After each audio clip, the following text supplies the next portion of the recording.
This is part 4 of section 5.1. We want to verify this identity.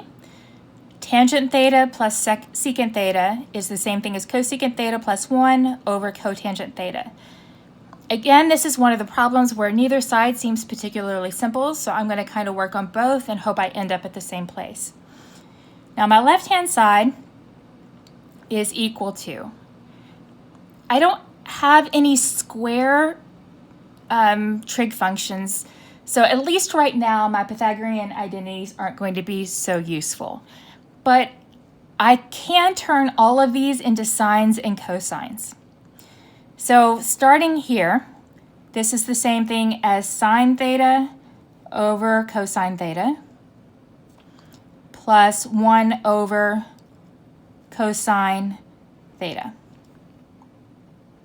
So these already have a common denominator. So combining them, I have sine theta plus 1 over cosine of theta. That's pretty simple. I'm going to stop there right now and hope that I can make this side match this. So my right-hand side.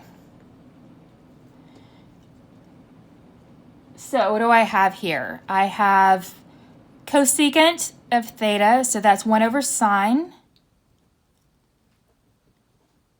theta plus 1, and I'm going to write this as a division rather than as a big complex fraction. So if I divide this by cotangent, well, cotangent is cosine of theta over sine theta.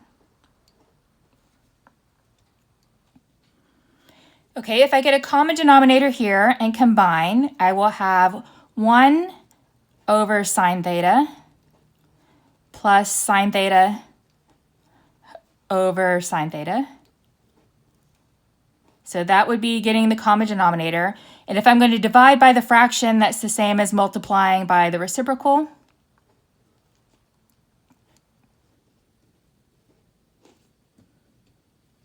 Okay, so what do I have? I have 1 plus sine theta over sine theta times sine theta over cosine theta. The signs cancel out, and you have 1 plus sine theta over cosine theta, which is the same as here. So our right-hand side and our left-hand sides are equivalent, so this is an identity.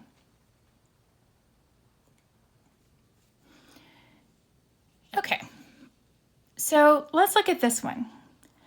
I have cosine x over 1 plus sine x, and this is equal to secant x minus tangent x. One of the easiest things to do here is, I already have one fraction here. This is the case where you want to consider multiplying by the conjugate, okay? So my left-hand side is cosine x over 1 plus sine x. And I want to multiply the top and bottom by the conjugate of this. Basically, I want to create a difference of squares so that I can try to use my Pythagorean identities. I'm allowed to multiply the top and bottom of any fraction by anything other than 0. So we're good here. Multiplying straight across, I'm not going to distribute yet because it may be that I get to do some cancellations. I can always distribute at the end if I need to.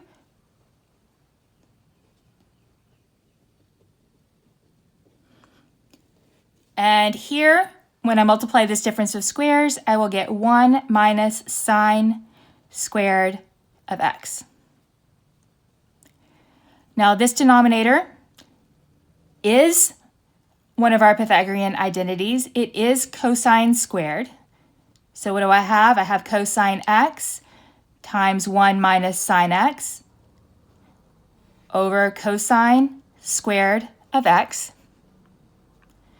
And of course, this cosine cancels out one of those.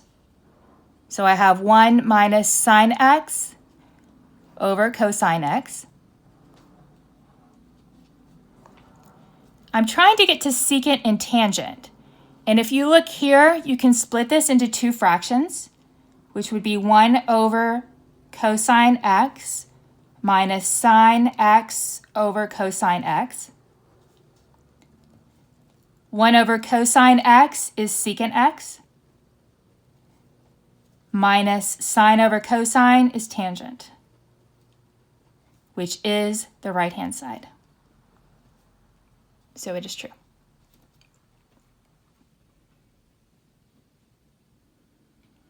Okay. Now I'm going to do basically the same thing here. I want to show that tangent x times sine of x is equal to tangent x minus sine of x, or over tangent x plus sine x is equal to tangent x minus sine x over tangent x sine x. Okay. So I'm just going to start here. And since I have this minus here, I'm kind of hoping that multiplying by the conjugate is going to work because this is the conjugate of this. But let's just start off on the left-hand side. And remember, you may make a wrong first choice, and that is perfectly okay and normal.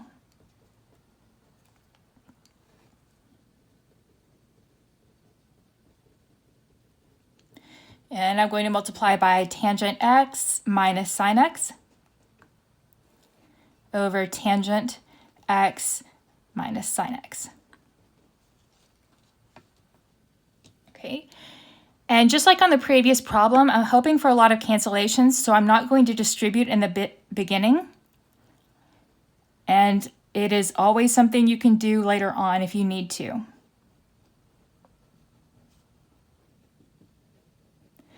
And I'm really hoping this cancels out because this part is exactly what I need in the numerator. And this is over. We have a difference of squares here. So I have tangent squared of x minus sine squared of x. Okay, so the top is fairly okay. This needs some work.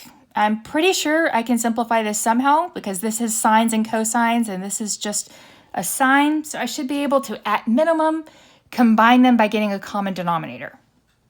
So let's see what we've got here. Okay. Recopying the numerator.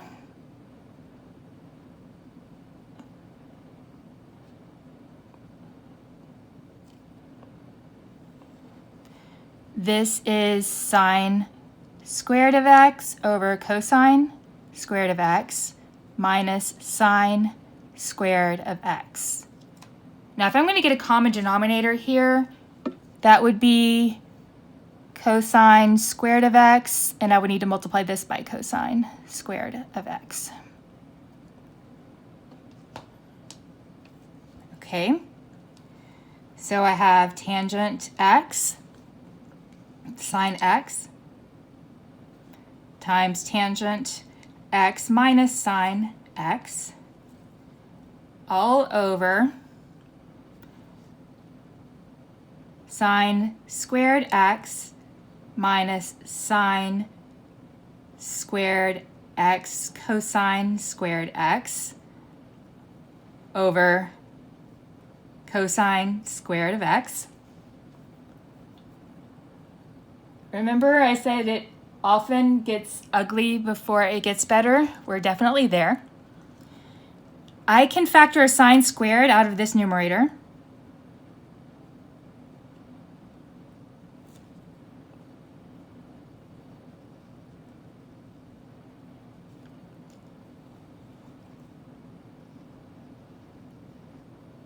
To get 1 minus cosine squared of x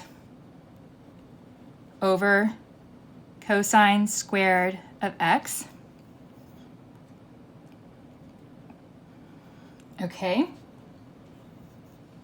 So what is this right here?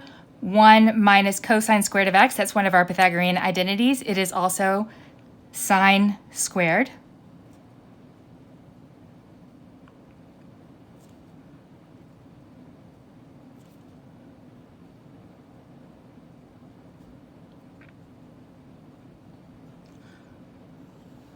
So I have sine squared x times sine squared x. And yes, you could write this as 4th power x, but you'll see why I've chosen not to do that in just a second. That's not 2x. Sorry, that's badly written. Okay. Now, why did I leave it like this?